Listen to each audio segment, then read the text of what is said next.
Assalamu alaikum. Hello, everyone. Thank you for joining the second series of the Learning Hub. My name is Lina Al-Atasi, and I'm the Head of Innovation at Oman Arab Bank. Over the next few months, we'll be running various workshops that are focused on promoting innovative thinking, enhancing your skill sets, and hopefully supporting you with your career journeys. These workshops will be announced via our social media pages and our website. You can register for as many workshops as you like, and they're open to everyone. Today, we're excited to be joined by Dmitry Doshaniy from NNTC, who will show you how you can quickly build an AI or computer vision MVP and take it to the market. If you have any questions during the presentation, please send them in the chat window and Dmitry will address them at the end of the session. Otherwise, you'll have the opportunity to ask your questions live at the end of the session. Dmitry, over to you. Thank you, Lynn, and thanks for everyone for tuning in for today's session. I run NNTC, which is a UAE-based software company, and computer vision is one of the focuses of NNTC and one of my personal passions as well. So I'm happy to share some of the learnings that we have had as a company in this computer vision journey, which is kind of a fresh trend in the AI field, and hopefully it will be useful to the ones who are kind of looking to transform the way the company works, or have a startup, or just kind of understand how this promising technology can be applied in the real life. So my today's session will not only be about how, but also about why, which is a more important question in my opinion. So NNTC is part of an international group of companies. We are basically a spin-off within a larger group, and we are focusing on the product development in the fields of computer vision and IoT and video analytics. And basically we have created a few product lines based on these core technologies, and we are promoting them in the region and even beyond the region as well. So what is a computer vision application? So basically the term computer vision is just something that allows a machine to see how it was understood initially. So basically a video camera is a computer vision algorithm because it can give a video feed to a computer. But now when they say computer vision, they quite often mean the machine learning that is coupled with the data acquisition mechanism to generate some insights based on the images or the video that computer is getting.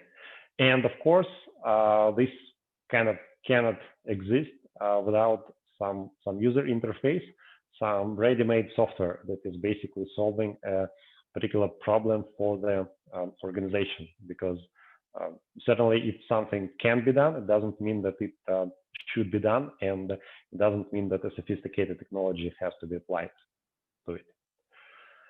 So definitely computers work quite differently from the human brain and from the human senses.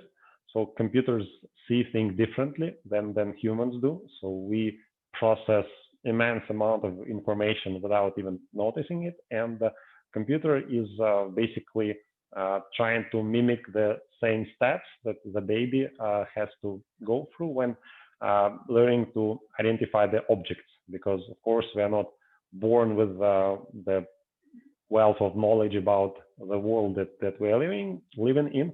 And like in the early months and years, babies learn to recognize the objects, and okay, their parents tell them 100 times that this is a cat, and then they start to realize that okay, if the cat can be on a picture, the cat can be on a sign, the cat can be in the real life. Well, this is exactly what the neural networks are trying to make computers do. So basically identify the objects that look like a cat in different situations.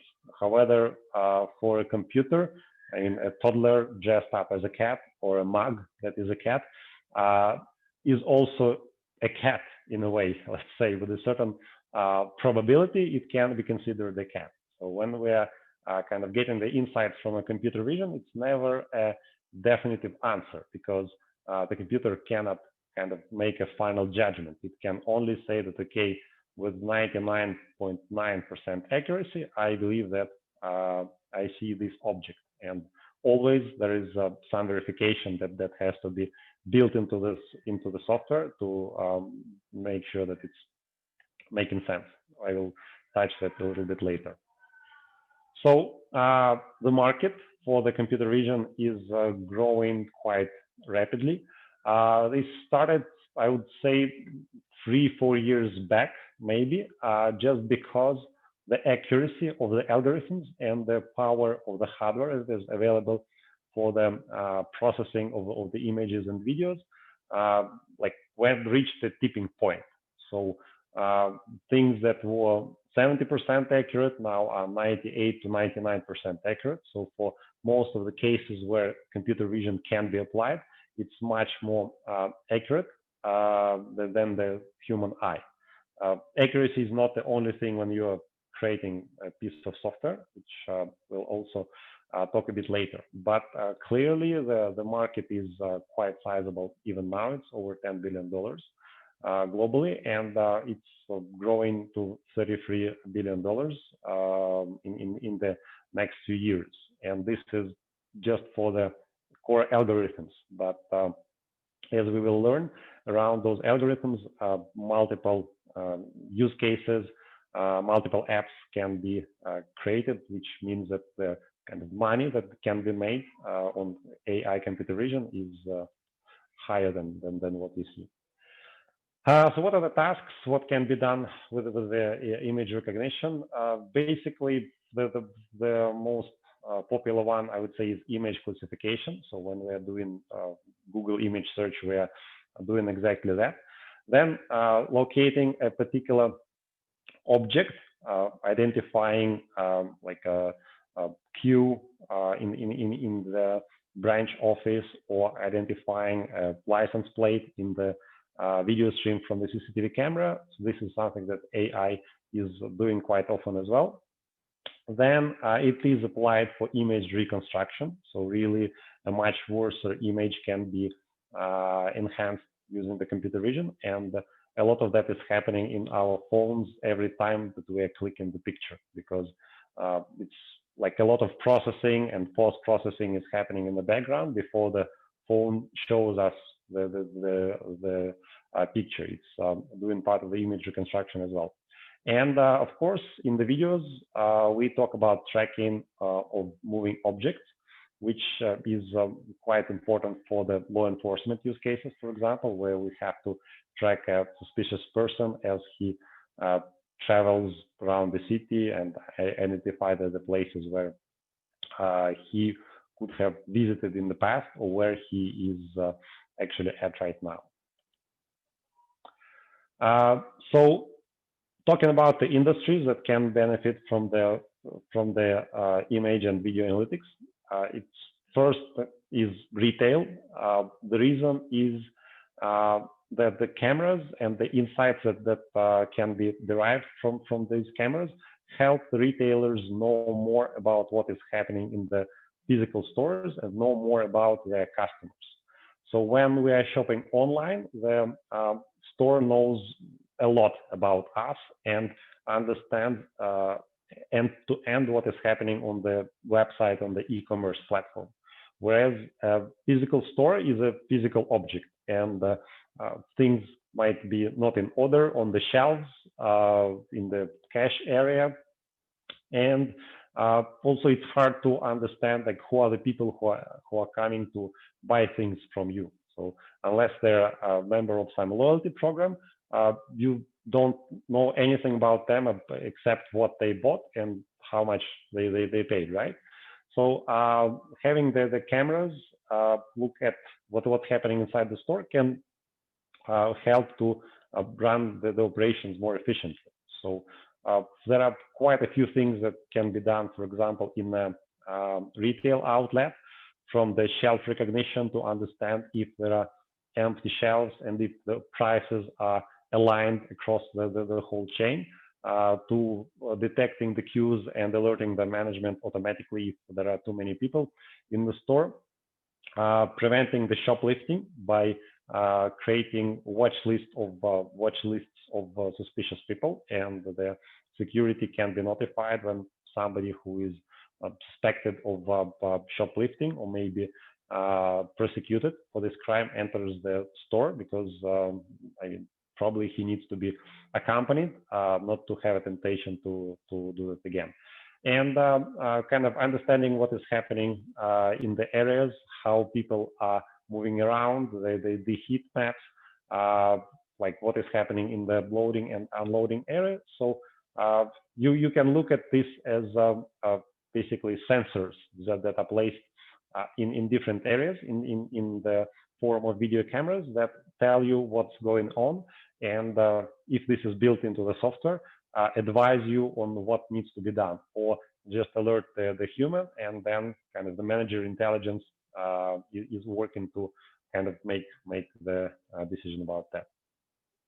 So second thing is law enforcement, which is one of the things that we have implemented ourselves in NNTC, because we have created our health and control software as a hybrid wearable and static face recognition platform. Basically, we have this wearable server that stores the database of watch-listed people. It can be some criminals, or it can be missing people, or any other persons of interest. And we allow the police officer to get the alerts directly in the smart glasses when like the person that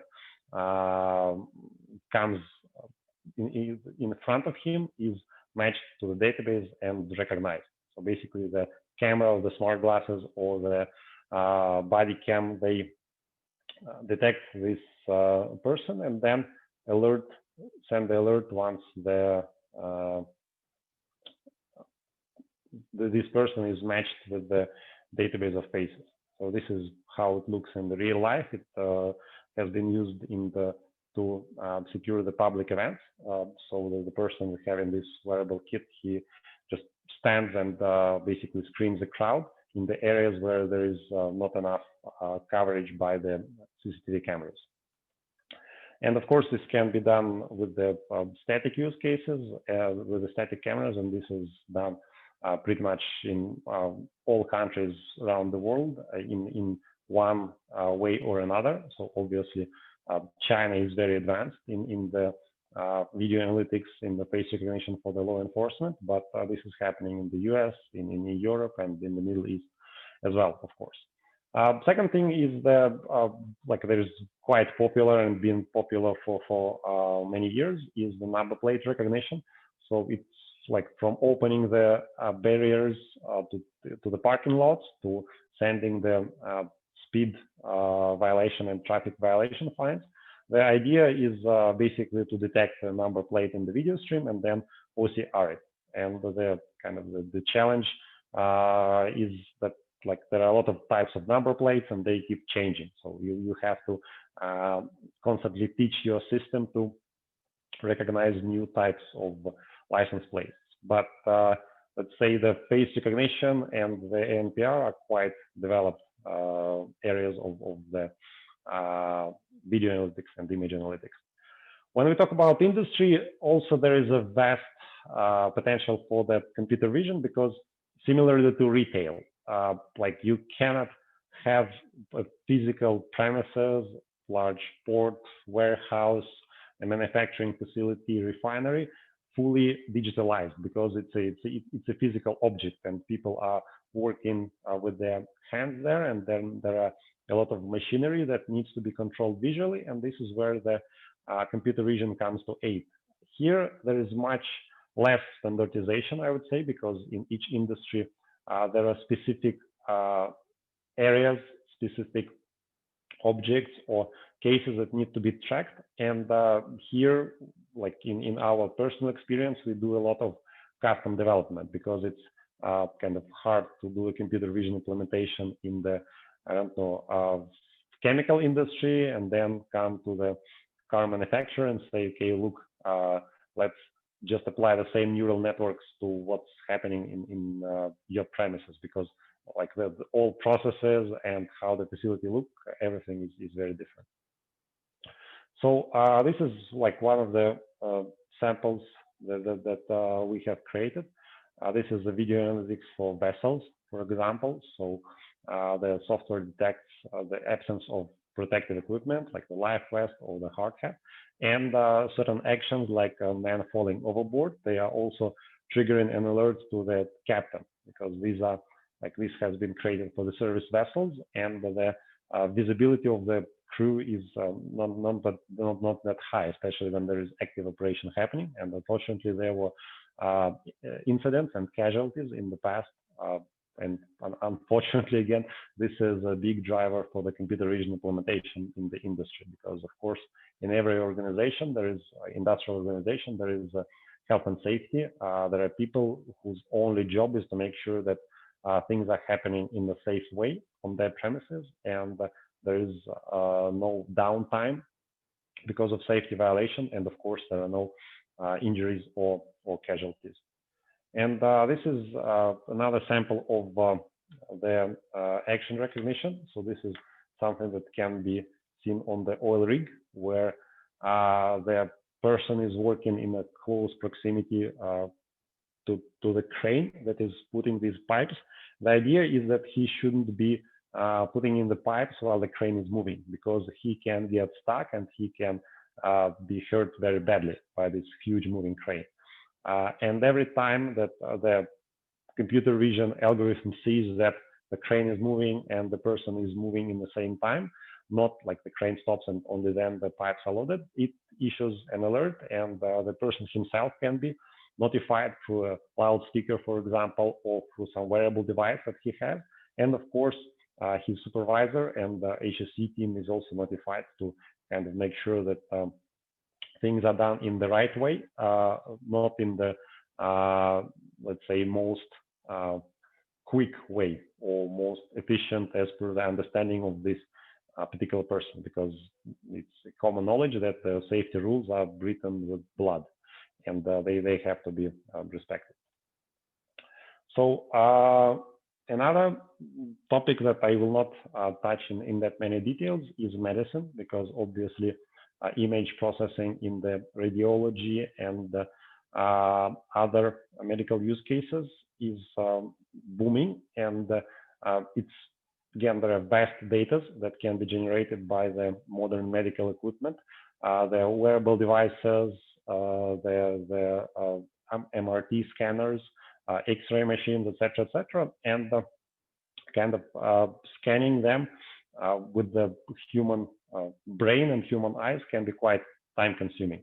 So basically, as a rule of thumb for any computer vision application, is if a person, an expert, is making some decision based on visual insights, based on some images or some videos that he sees, and the rules why he's making this decision, not the other one, can be can be put into an algorithm. It means that through the training of the computer vision algorithm, an AI neural network can be developed that makes the same decisions quicker and in many cases more accurate than a human expert. But it has to be broken down in a very, very simple steps. So, for example, in the medicine field, like I said, the X-ray scan and MRI scanning can be used by the doctors, or some kind of self-check apps are developed, so you can kind of show your own pictures, show your own results of those screenings to the app, and it will kind of give you the result, give you an AI opinion, let's say. Of course, we're quite far from that opinion being the only one that guides the treatment to the patient, but it's quite useful to check the simple cases and maybe remove the routine checks, let's say, of the healthy people from the radiologists that have to focus on more complicated cases in this field. So we've talked about the industries that can benefit from computer vision, and some things are already happening there. Why is this happening in the first place? So the need of optimization is one of the main drivers, because we're living in a world that is more demanding and that is quicker, and the insights generated by computer vision can help the organizations be more competitive and use their resources more wisely. So the cost of developing the applications and running them in production, all this hardware and cloud, it has decreased significantly. So algorithms are getting better, the hardware is getting cheaper, either on-premise or through the cloud, which means you can already get some meaningful insights and get real value from these algorithms applied in production. And this is one of the hyped topics, obviously. Everything that is related to AI and computer vision is the most developed and the most straightforward, let's say, case for AI as of now. So there is a lot of venture funding happening in this area, and it means that the market is growing quite rapidly, and there is also a lot of research and development that is happening in the field, and usually it's becoming available to the general audience quite quickly. And some of the blockers that are preventing it from kind of being more popular, being more adopted, it's basically the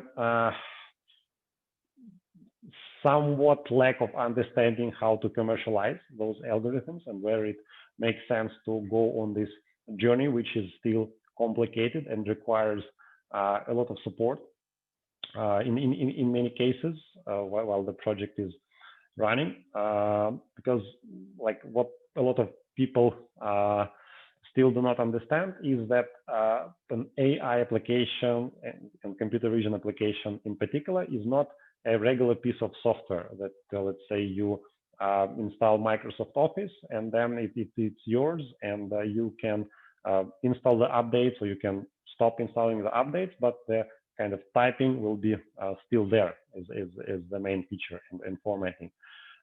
If you are doing a custom computer vision implementation for your organization, it means that the neural networks that are helping you to generate those insights need to be retrained. For example, if the protective uniform of the workers in the industrial facility changes, so they are starting to wear white helmets instead of orange helmets, or different uniform color, or they need to have I don't know, a harness hook as part of the certain activities, which was not the case before.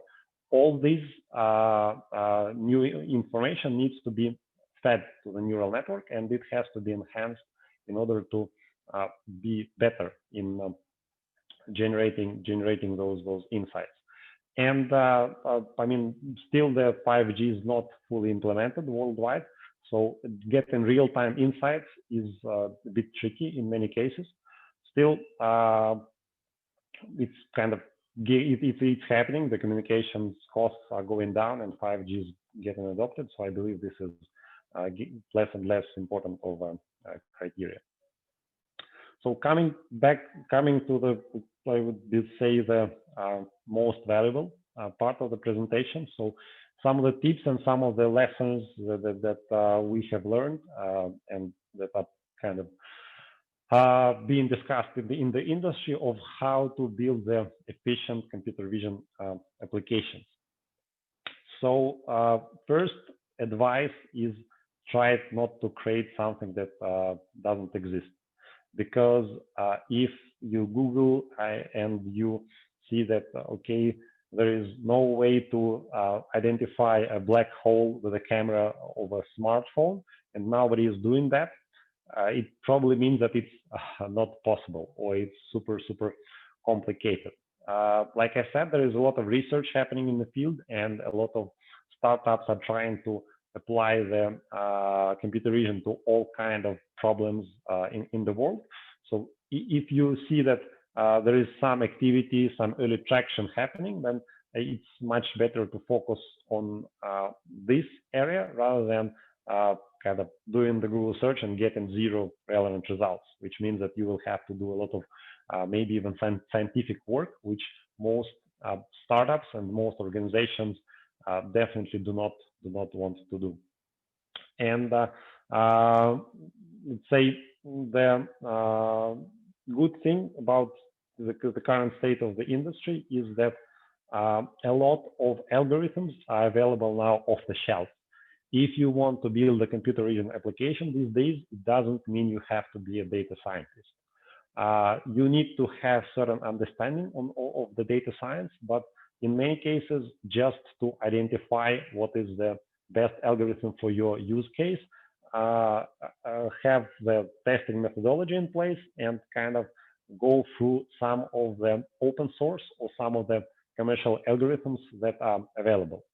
Like I said, for example, there is hardly a need to develop a face recognition engine by yourself these days, just because there are so many face recognition applications, neural networks running on a mobile phone, in the cloud, on premise, with all kind of accuracy and all kind of price accordingly. So some can be used to, I don't know, identify a running person by just the video feed of the CCTV camera, something that is more used in the law enforcement field. But if your application just needs to recognize a person through the face, through the use of the selfie, and you are not doing something super confidential or something kind of prone to the fraud, you can use a much simpler algorithm and maybe a free algorithm as well, and it will still work. Same applies for the ANPR and really a lot of other object detection and classification cases. So just see what is happening in the industry, make some research, try to play with the open source or commercial algorithms, and maybe you will not need to focus on the core AI part, rather than like thinking on how to generate a business value and how to make a end software that uses the computer vision part in the smartest and the most efficient way for the organization. So maximum accuracy that you can achieve with your app is something that needs to be understood, because for some use cases, let's say the desired accuracy just cannot be achieved. So, for example, if we look a few years back, it's using face recognition for the law enforcement. 80% was, let's say, the accuracy, and this approach was not widely used, because, I mean, as a police, you are not likely to buy a pistol that only works 80% of the time, right? So you will use other means of solving the same problem until the technology gets more advanced. So now it got there, and for face recognition, it's super accurate, and it's much more efficient compared to any similar ways, let's say, of solving the problem of tracking the person of interest. But let's say some other ideas that you might have.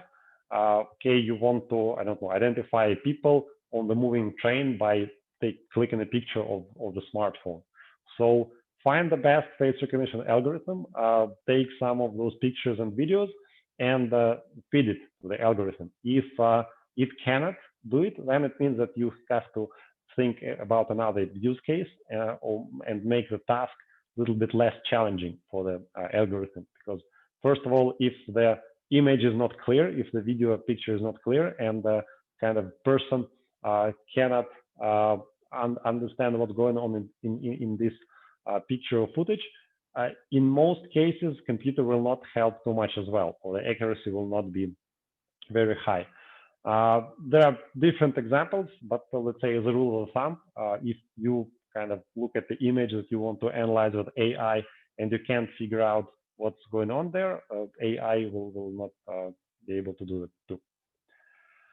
Demoing, of course, when you are building a new piece of software or new use case inside your organization, it's always good to make some kind of demonstration with the tools, with the simplest tools that you can acquire. They can be less accurate than in the desired solution, and they can be even, let's say, non-existent as an AI, because what a lot of startups are doing, and I find this approach fairly reasonable. Let's say if you're informing the people about it, is using the actual people to work instead of AI. So, for example, you want to kind of recognize certain goods in the photos of the checks that people are sending to you in order to give them some reward as a retail chain. Yes, I mean, it's possible technically, but if you have, if you're a brand and you're getting those receipts from all kind of retail chains, some of them will be in very different format. Some can be handwritten, some can be poorly photographed. And if you start this task by training a neural network, it might be a failure overall, because maybe the business model will not fly. Maybe this retail chain, this brand, will not make enough value from this idea, and they will prefer to increase the customer loyalty by doing something else. But if you kind of develop an application that just takes the photos, stores them somewhere on the server, and then you have people in the backend identifying this, it can help you deliver the end user experience, let's say, and see if it flies or not. If it flies, then again, you can make a prior research and see how feasible is this task technically. So if in theory this neural network can be developed and something similar has been developed in the past, then you can go to the step 0 and use the human intelligence as a substitution for artificial intelligence early, when you don't have a huge workload on your software, and when you're still testing if it will be a feasible commercial product. All machine learning is not 100% accurate, and computer vision as well. I told this in the earlier slides. So some cases will be missed, and you have to have some rules for handling those exceptions. So think of a chatbot, for example. If you're having a voice recognition chatbot, there is always have to be an option to talk to a human operator, because maybe the chatbot cannot understand your accent, or the answers that it has been programmed to give are not relevant for your situation on some reason. So you have to always have an option to talk to the human. If the case is more complicated, then the program is trained to recognize. And something like that has to be part of the computer vision application as well. So if you are not kind of getting enough accuracy on this particular picture or this particular video, what happens? It shouldn't ruin the overall user experience, because like I said, the images and videos can be of different quality. It can be day, night, fog, backlight coming to the camera, users taking photos with the shaky hands on all kind of smartphones, some of them with better cameras, some of them with worse cameras. So sometimes you will get misses, and this has to be incorporated in the application. So you have to know what you will be doing when this thing happens.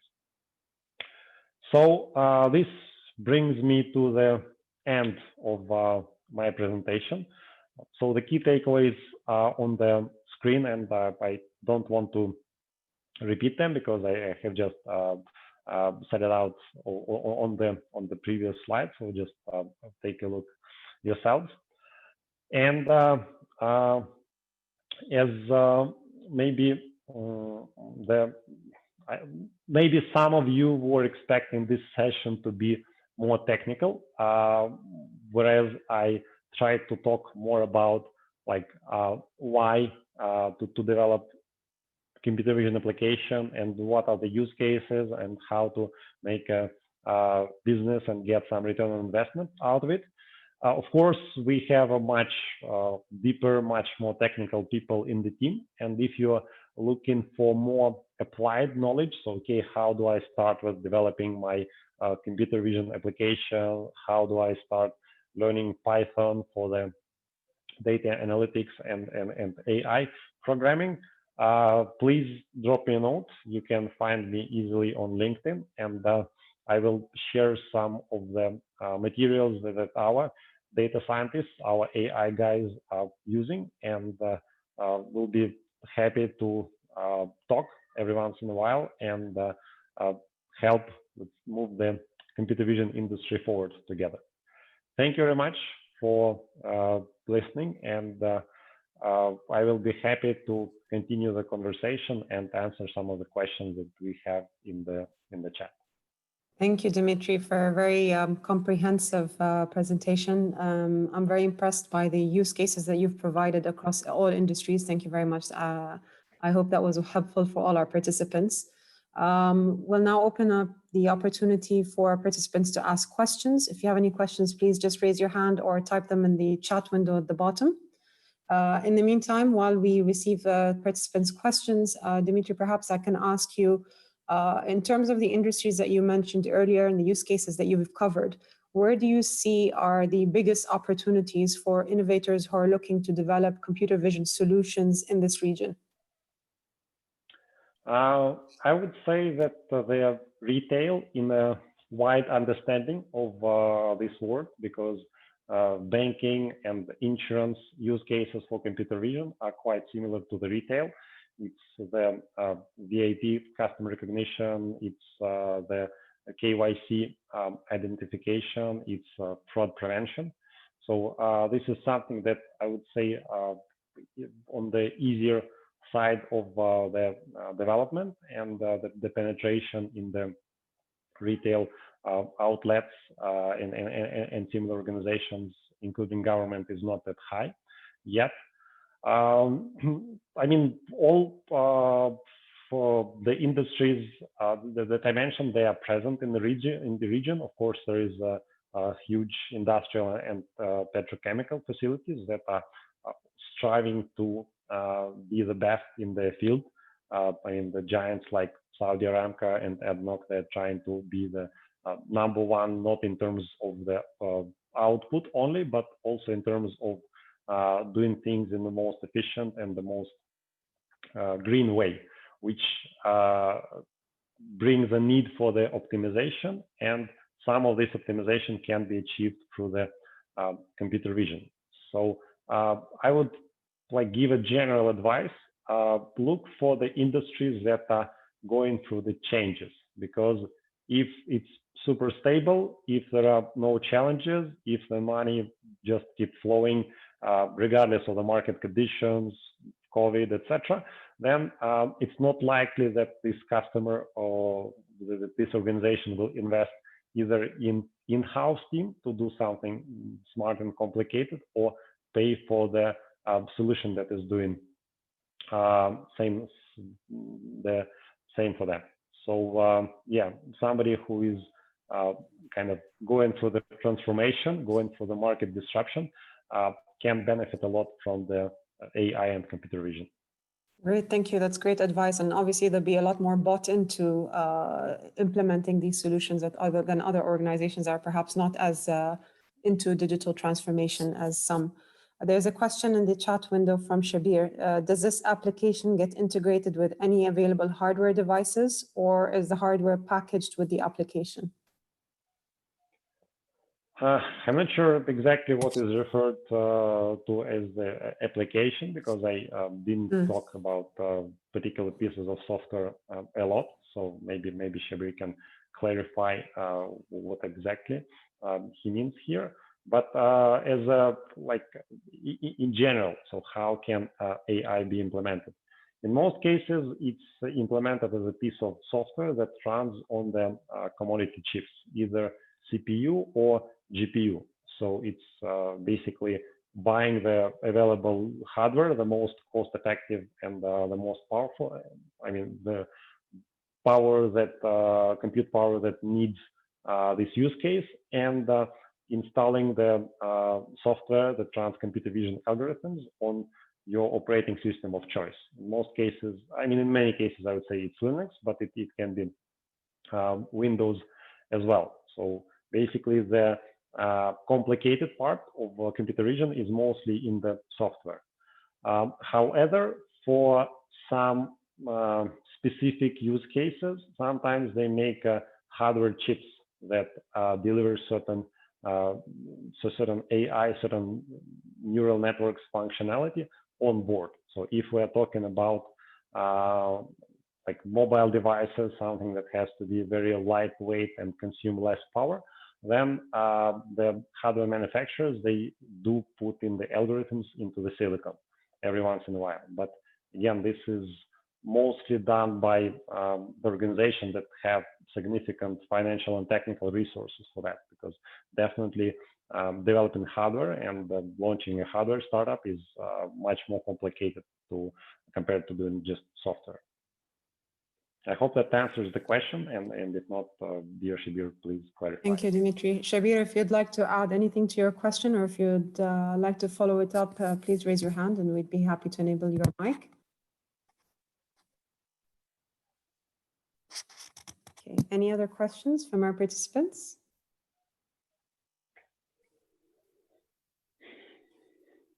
All right, great. Thank you very much once again, Dmitry, for joining us and for this very insightful presentation. We look forward to hosting you at our upcoming innovation workshops in the near future. We'd also like to thank all the participants for joining us today. We hope that you found this workshop informative and insightful. If you'd like to refer back to this workshop, please visit our YouTube page, Aman Arab Bank's YouTube page, for videos of all the workshops that we've been running over the last month or so, and the ones that we'll be running in the near future. We look forward to welcoming you back at our upcoming innovation workshops. All of these are announced, as I mentioned earlier, on our website and social media pages. We hope you enjoy these sessions, and thank you once again. Have a lovely day. Thank you, Dmitry. Thank you, Lynn, for the opportunity to speak, and thanks for everyone who is eager to learn about computer vision. Good luck to all of you. Thank you. Thank you. Till next time. Bye. Bye.